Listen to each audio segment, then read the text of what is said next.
It's a rainy day in April and I've got a heavy cold, which means I can't go sourcing. So I'm faced with the harsh reality all antique dealers have to confront eventually. I need to list some stock from the death pile. There's no doubt about it. A lot of dealers selling online love the sourcing and hate the listing. But it's a necessary evil, an integral part of the job, and it can't be avoided. At the end of the day, if it's not listed, it simply isn't going to sell. And that's the harsh reality. So I've decided to choose 3 items for the website and show you my typical routine for listing. Hopefully, if you're new to the antiques trade, it will give you a steer on how to list your stock, or maybe what to avoid and do differently. For the purposes of this video, I'll show you how I list just one of the items, as the routine is identical for every piece of stock I list. By streamlining this repetitive process, it helps speed it up and makes it less painful to deal with in the long term. The first item I've chosen is this small Chinese mid-century lacquered jewellery box with mother of pearl inlay. It's in remarkably good condition with no damage to the lacquer or pieces of the inlay missing.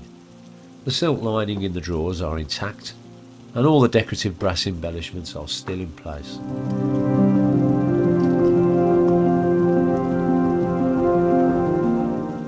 The second item I've chosen as a possible candidate for this video is this lead crystal Madonna figurine by Daum of Nancy, France. It's likely to be the most valuable of the items.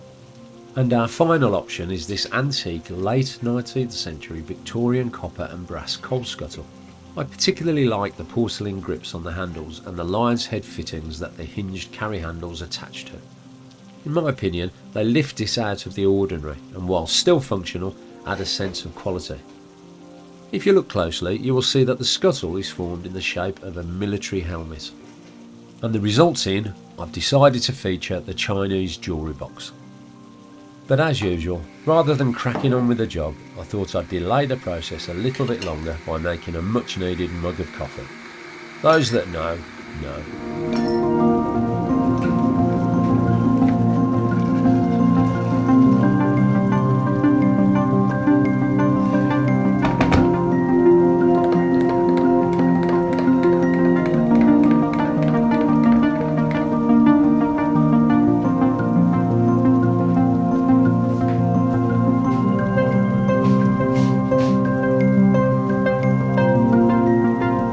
So there's no escaping it any longer. It's back to work in the studio. Turn on the light box and prepare the jewellery box for its big moment under the photography spotlight.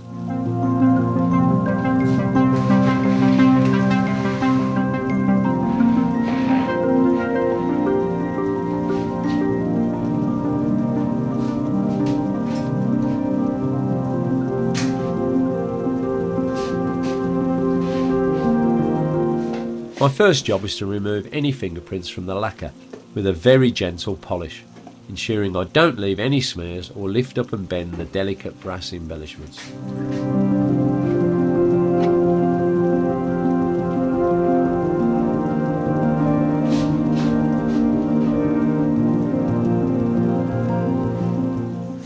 I would always advise you apply the polish to the cloth rather than directly to the object.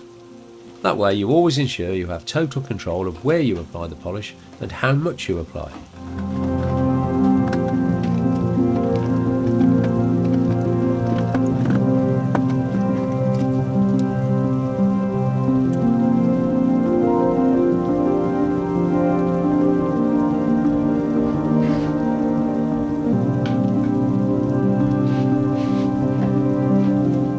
After cleaning, the next stage of my process is to record the item in my stock book and take its detailed measurements, including height, width and depth.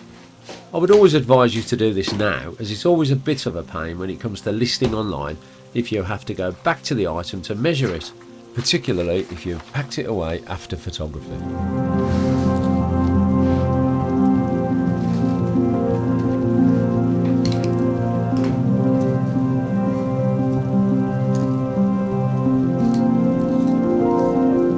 It's really important for your online listing that you have these detailed measurements as part of the description. There's nothing worse than having to reply to client messages asking what size the item is. And worse than that, It makes you look unprofessional.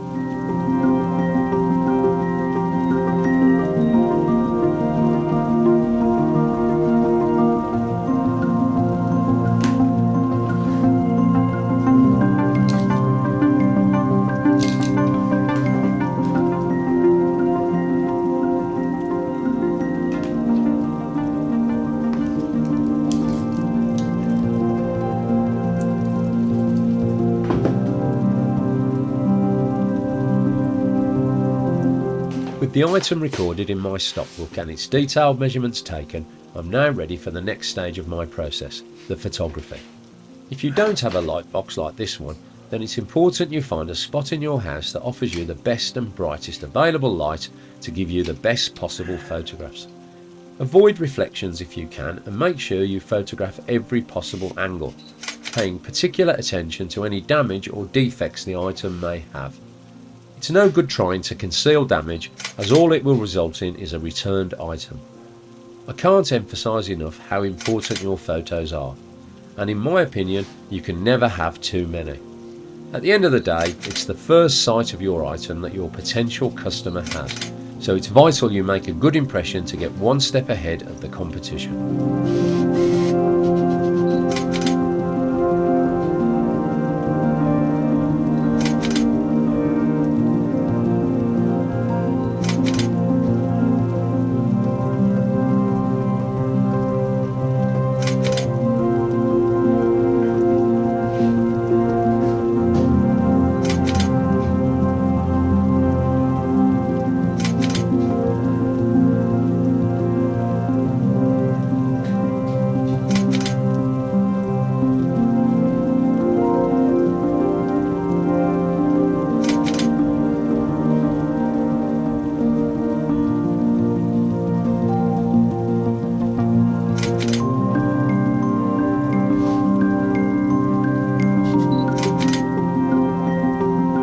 So, with the photography completed, it's over to my computer to load the photos.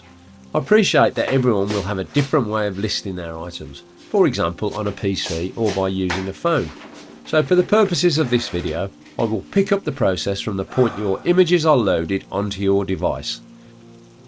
From there onwards, the basic theory behind listing online applies to all formats regardless of the technology used.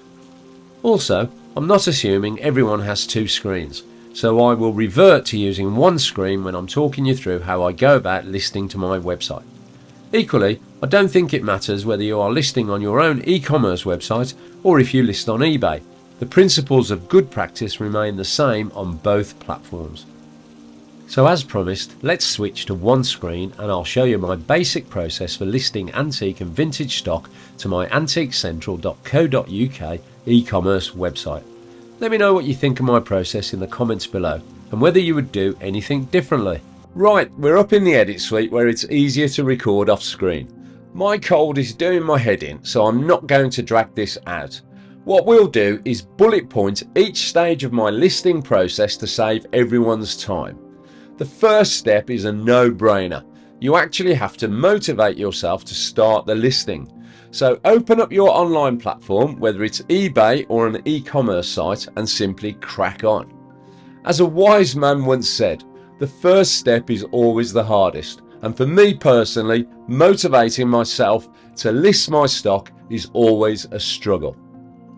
So, to begin, I always fill in the basic details including a title, brief description with measurements and a condition report. This forms the solid basis and foundation of my listing. Remember to include all relevant details and don't hide any faults or imperfections in the item. I also try to research some history or facts about the item I am selling, which I believe adds a professional touch to the listing as well as demonstrating to the customer that they are dealing with a responsible seller. It's only my opinion and feel free to disagree in the comments below.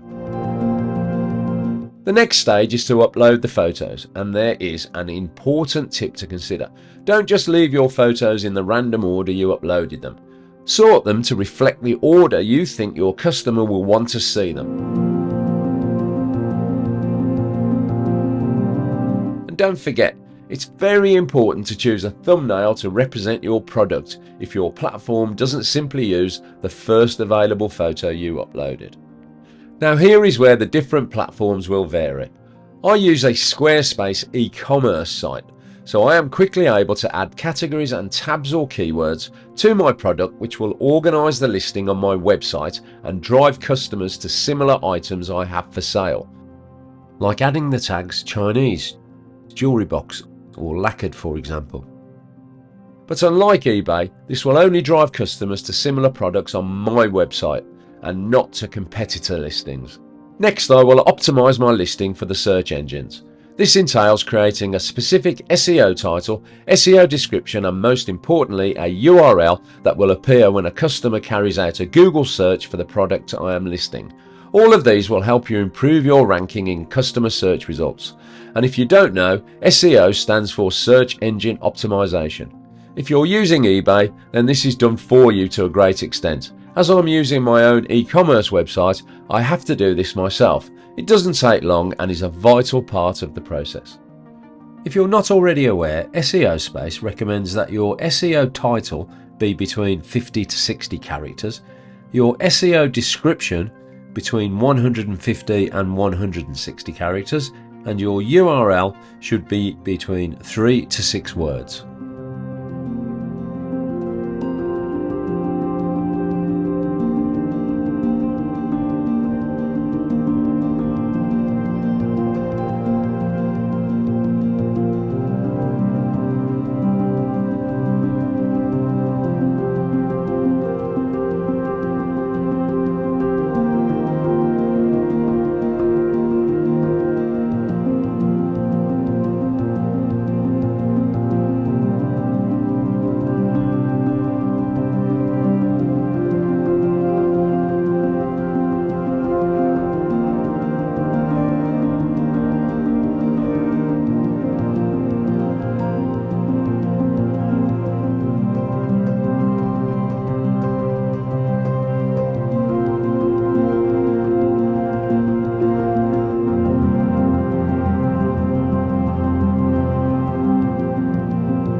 So all I'm left now with is pricing the product, in this case the Chinese jewellery box.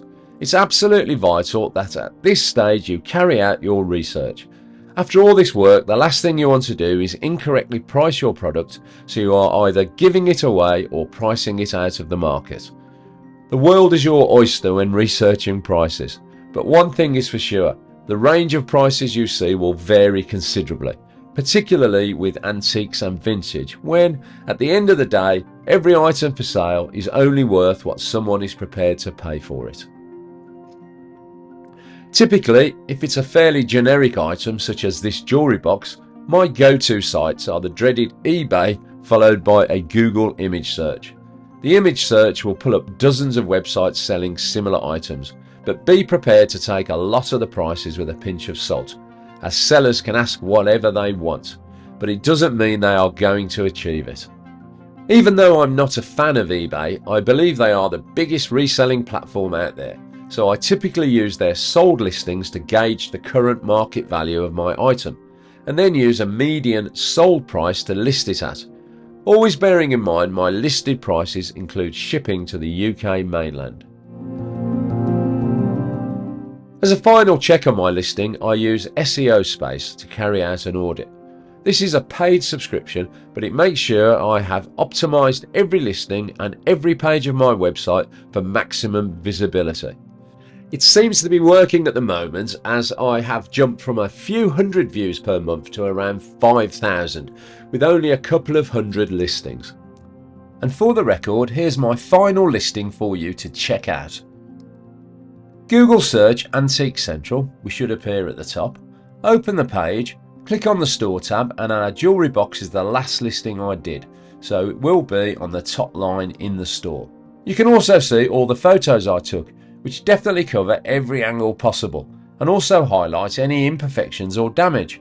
And as I said, you can never have too many product photos. Since recording the video, I've also expanded the description with additional detail that I hope will make the jewellery box more attractive to potential buyers. As a result of the keywords and tags we added, you can also see my website has suggested additional mid-century stock to visitors. I don't have any more Chinese items listed at the moment, and that's why they haven't appeared in the suggestions. If you visit Antique Central and you want to make a purchase, all you have to do is add your selection to the cart, check out and follow the payment process. Easy as that. I ship same day to the UK only, I'm afraid, and every item is always sent via tracked signed for delivery by the Royal Mail. Seriously though, it would be great if you took a look at the website and gave some constructive feedback. It all helps. So there you go. That's my process for listing. It's as streamlined as I can make it, and in my opinion covers all bases. If you disagree or you can see improvements I can make, let me know in the comments below. Alternatively, if you have a different way of listing, also let our community know in the comments. If you have found this video useful and would like to support the channel and the community, please like, comment, share and subscribe. And if you are a new subscriber, please let me know where in the world you are from and I will add you to our digital subscriber list that you should see scrolling across the bottom of the screen as I speak. It's absolutely vital to support our channel that you like, comment and subscribe, as the YouTube algorithm is a cruel beast and a hard taskmaster. And without your support, this channel will fall into obscurity. So please take a second to hit the subscribe and notification buttons, and don't forget it's completely free of charge. So that's it for now. Hopefully my coal will clear up in time for the next video and I'll feel well enough to get back on the road sourcing. As ever, take care, stay safe wherever you are in the world, and I'll see you next time. Bye for now.